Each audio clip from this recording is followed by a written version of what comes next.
सनातन क्या है, इसके बारे में मैं आपको आज बता रहा हूँ कि सनातन क्या है, जिस पर काफ़ी विवाद मचा हुआ है।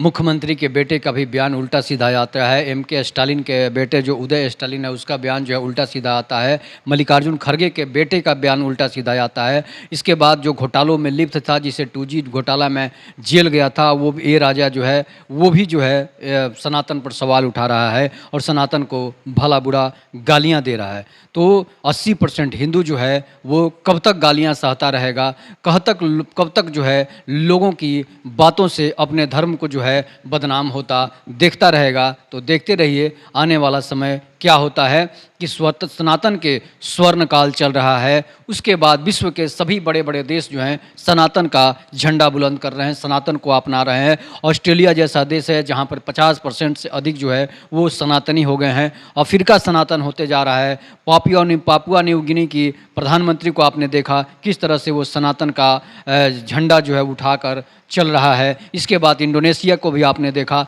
किस तरह से इंडोनेशिया में पूरा का पूरा इंडोनेशिया जो है वो हिंदू होने जा रहा है। इसके बाद नेपाल को भी आपने देखा, चाइना भी कुछ दिन में हिंदू हो जाएगा। इसके बाद जापान भी हिंदू हो जाएगा। अमेरिका में भी काफ़ी लोग हिंदू हो रहे हैं। इंग्लैंड की तो बात ही क्या कहना है, हिंदू ही वहाँ पर प्रधानमंत्री बन गया है। तो ज़रूर है और वो गर्व से कहता है कि मैं हिंदू हूँ। तो सनातन वो है कि सनातन सन प्लस आतन, मतलब सन मतलब होता है शुरुआत, आतन का मतलब होता है अंत, मतलब जो शुरुआत से लेकर अंत तक रहे उसी को सनातन बोलते हैं। और सनातन जो है वो शाश्वत है, इसलिए कि सनातन वही सनातन है जिसमें सूर्य की पूजा की जाती है। इसलिए सूर्य की पूजा की जाती है कि वो हमें प्रकाश देता है। चंद्रमा की पूजा की जाती है जो हमें शीतलता प्रदान करता है। धरती की पूजा की जाती है इसलिए कि वो हमें भोजन देती है, हम उस पर धरती पर रहते हैं। इसके बाद हम लोग गंगा जल की पूजा करते हैं, समुद्र की पूजा करते हैं, हम लोग जो है नदियों की पूजा करते हैं। इसलिए पूजा करते हैं वो हमें पीने लायक पानी, खेतों में सिंचाई के लिए पानी देता है। हम लोग जल की बादलों की पूजा करते हैं, हम लोग वरुण देवता की पूजा करते हैं ताकि हमारे पास बारिश हो और हमें खेती का साधन मिले, खेती के लिए पानी मिले।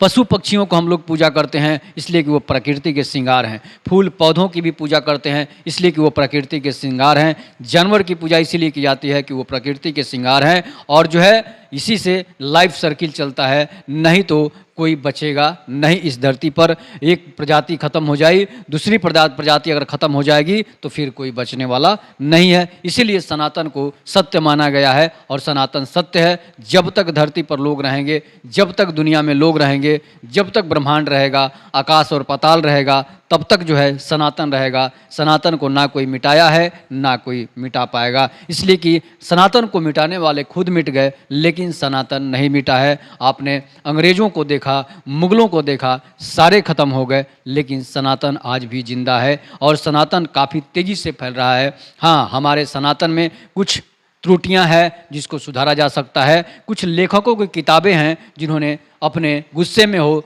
गलती से वो किताबें लिख दी है, लेकिन वो सनातन नहीं है। कि सनातन वही है, सनातन की किताबें अलग होती है, वेद पुराण अलग होता है, मनु स्मृति अलग होता है। मनु से ही मनुष्य का निर्माण हुआ है, मनु से ही मानव का निर्माण हुआ है, मनु से ही मैन का बना है और मनु से ही जो है बहुत सारे ऐसे चीज़ बने हैं जो कि हम लोग मनु को आज गालियां देते हैं। तो मनुष्य धरती पर सबसे पहले आने वाला इंसान जो है वो महाराज मनु ही थे, जिससे ही मनुष्य की उत्पत्ति हुई। चाहे उसे हिंदी में मनुष्य कहिए, मानव कहिए या फिर इंग्लिश में मैन कहिए। तो इसलिए जो है सनातन को अब कहता है कोई कि सनातन धर्म की उत्पत्ति कब हुई, तो मूर्खों को ये पता होना चाहिए कि सनातन वही है जो शुरू से चला आ रहा है। जब से धरती पर सृष्टि की रचना हुई है, जब से धरती पर मनुष्य की रचना हुई है, तभी से सनातन चल रहा है। जानवर की पूजा करते हैं वो क्या है, वही सनातन है। सूर्य की पूजा करते हैं वो क्या है, वही सनातन है, जिसका कोई आदि है न अंत है। और जो भगवान राम का अवतार हुआ वो सनातन धर्म में उनका अवतार हुआ। कृष्ण का अवतार हुआ तो उनको सनातन धर्म में अवतार हुआ, न कि वो फाउंडर थे। वो लोग फाउंडर नहीं थे, वो लोग इस सनातन धर्म में धरती पर दुष्टों का विनाश करने के लिए उनका अवतरण हुआ था। वो कि वो सनातन को बनाए नहीं है। सनातन जो खुद बना है और खुद खत्म होगा, किसी के कि मनुष्य के बस की बात ही नहीं है और जानवर के, मनुष्य के और बम बारूद की बस की बात नहीं है कि वो सनातन को खत्म कर सके। सनातन एक विचारधारा है, है। सनातन जो एक सोच है, तो सनातन और सोच को कैसे मिटा सकते हैं? अब जो मिटाने की बात करते हैं वो सोचते हैं कि हमारा धर्म जो है आगे बढ़ जाए और हम हिंदुओं को ख़त्म कर दें, तो ये कदापि संभव नहीं है। बहुत सारे देश खत्म हो गए, बहुत सारे देशों की सभ्यताएं नष्ट हो गई, लेकिन सनातन की सभ्यता नष्ट नहीं हुई थी। आपने सुना होगा मेसोपोटामिया की सभ्यता नष्ट हो गई, और भी बहुत सारे देश थे जिनकी सभ्यता नष्ट हो गई थी, वहाँ के लोग भी नष्ट हो गए, लेकिन सनातन ना कभी मिटा है, ना कभी मिटेगा। तो सनातन पर आप अपनी राय जरूर दीजिएगा कि सनातन क्या है। तब तक के लिए नमस्कार, जय हिंद, जय भारत, जय श्री राम।